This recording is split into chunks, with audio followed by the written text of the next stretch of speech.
16-martdan 17-martga o'tar kecha Qadr kecha. Ya'ni Ramazon oyining 27-kechasi. Bu ertaga dushanbadan seshanbaga o'tar kechaga to'g'ri kelyapti. Ramazonni Qadr kechasi 27-kechada ekanligi borasida kelgan hadislar, rivoyatlar boshqa kechalar haqida kelgan hadislardan ko'ra ko'proq.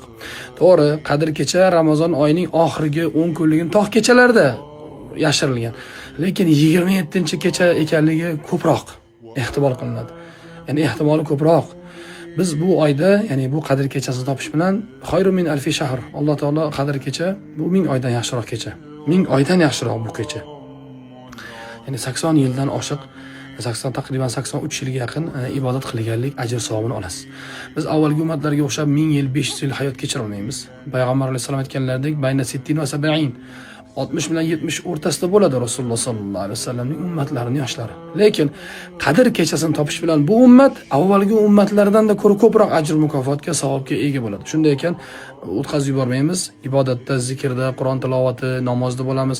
Ayollarimiz ham xuddi shunday ibodatda bo'ladi. Illo uzrli ayollar Qur'on o'qimaydi, namoz o'qimaydi, lekin zikr, duolar, istig'forlar, salovatlarni aytib Qadr kechasini o'tkazadilar.